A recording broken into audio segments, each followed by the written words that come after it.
Support comes from Missouri Forest Products Association, committed to sustainable and sound conservation of the state's forests, which support more than 41,000 Missouri jobs, resulting in a $10 billion industry.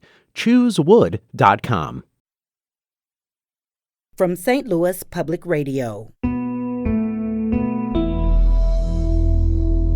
This is St. Louis on the Air.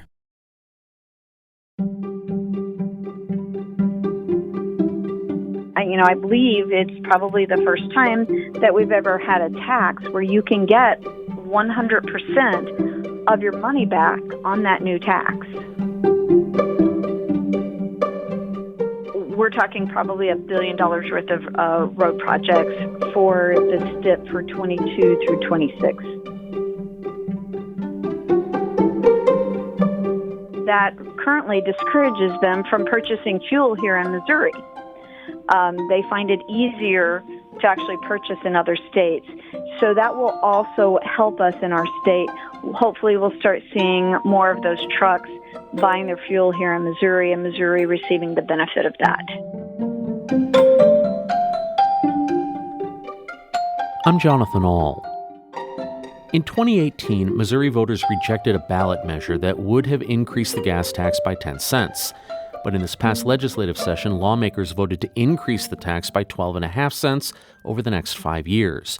The move has been called both an overdue revenue increase to fund roads and bridges and a heavy-handed tax on people least able to afford it.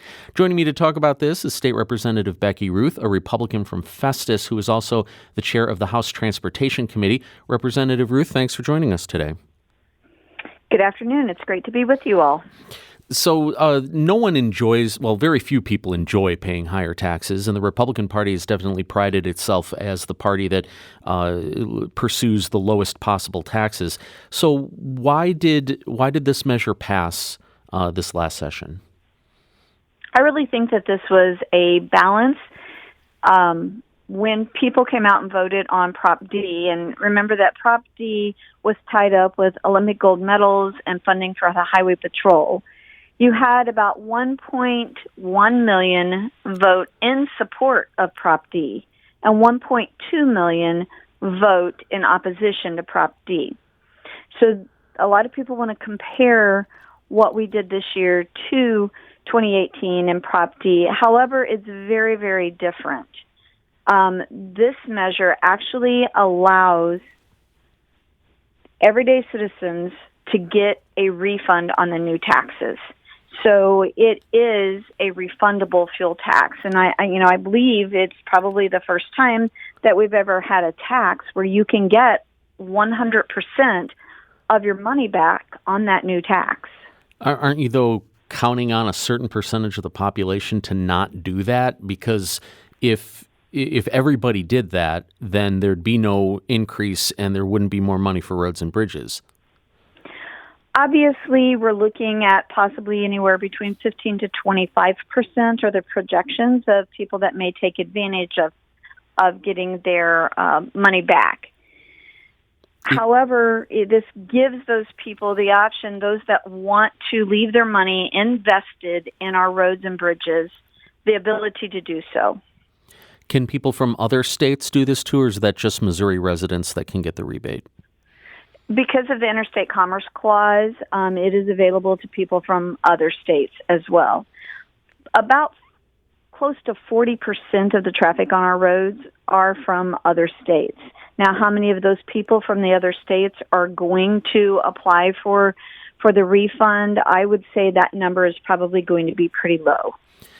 So the process to get refunded, you have to save your receipts, you have to know when you bought gas and how much and fill out some paperwork.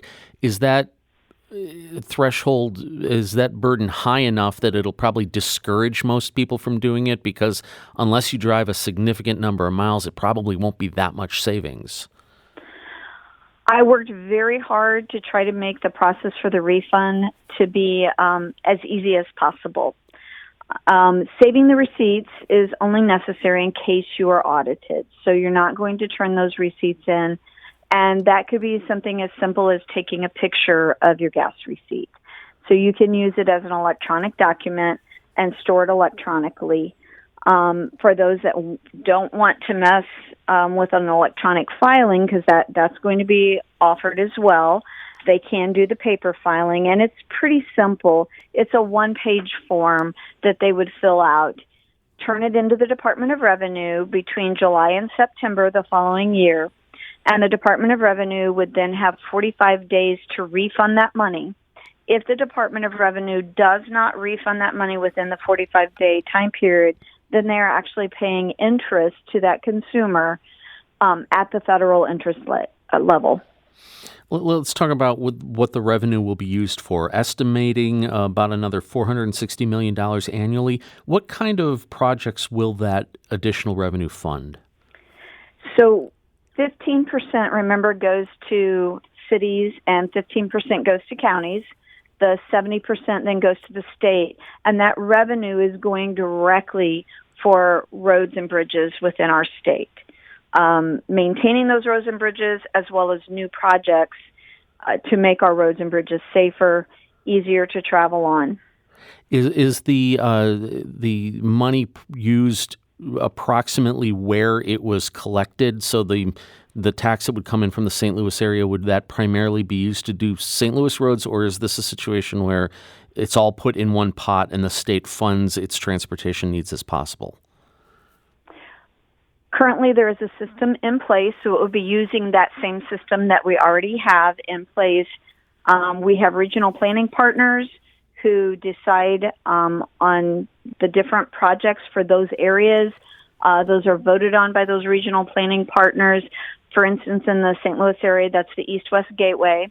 From there, that goes to the MoDOT Commission, and decisions then are made at the MoDOT Commission on the overall roads and bridge projects.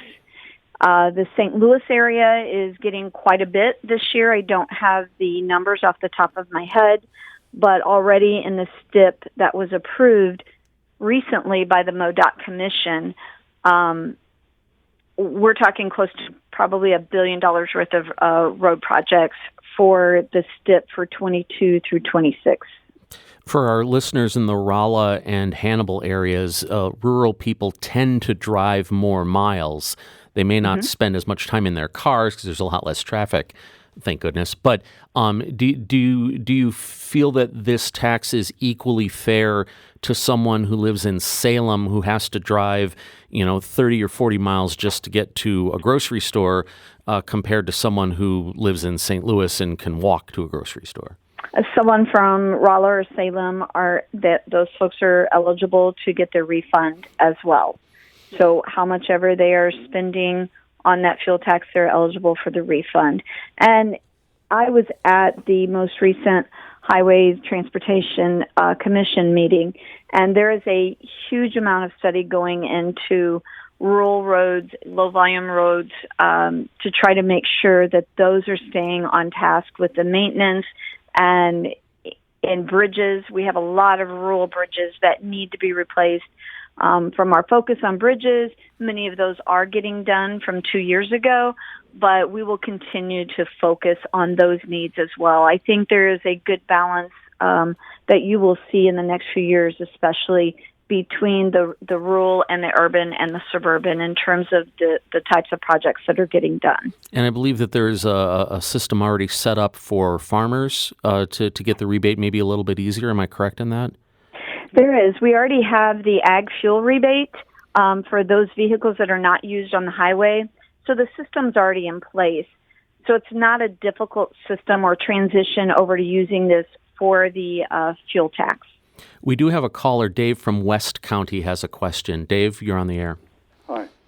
My question is, do corporations and companies and hospitals, et cetera, are they able to ask for that rebate as well as individuals? That's a great question, Dave. Thank you for your call. Representative Ruth? Yes, anyone who has a vehicle that is less than 26,000 pounds can apply for the rebate. So that would be especially good for someone who has maybe a fleet of pickup trucks, of like low-weight pickup trucks. Right. The 26,000 pounds or more would not be eligible. So you're talking about your large trucks and semi-trucks and so forth. And really, we had the support of the Missouri Truckers Association on this bill. It is helpful to them, as I understand it, because of the way that they end up paying their quarterly taxes. If they are leaving Missouri and driving through several other states, let's say going out east to the coast, and they fuel up in Missouri, which has a lower fuel tax rate, but yet they're traveling through the higher taxed states, they have to pay at that rate. So they could get to the end of a quarter owing $30,000 or $40,000. That currently discourages them from purchasing fuel here in Missouri. They find it easier to actually purchase in other states. So that will also help us in our state. Hopefully we'll start seeing more of those trucks buying their fuel here in Missouri, and Missouri receiving the benefit of that.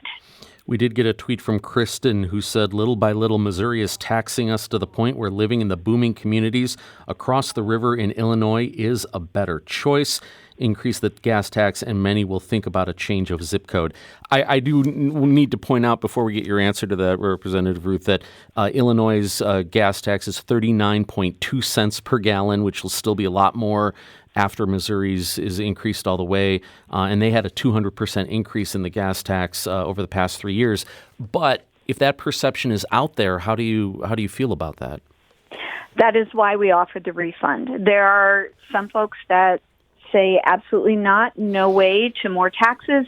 This gives them the opportunity to get their money back. Representative Becky Smith, a Republican from Festus and chair of the House Transportation Committee, thank you very much for joining us today. All right, thank you so much. St. Louis on the Air is a production of St. Louis Public Radio. Understanding starts here. If you learned something new from today's episode, consider leaving us a review and rating on Apple Podcasts on the App Store. It's the easiest way to help people discover our show. We appreciate it. Thank you. St. Louis Public Radio is a member-supported service of the University of Missouri, St. Louis.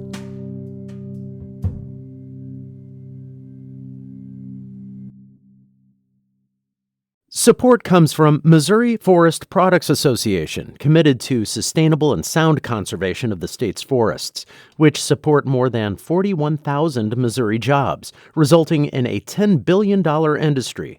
ChooseWood.com.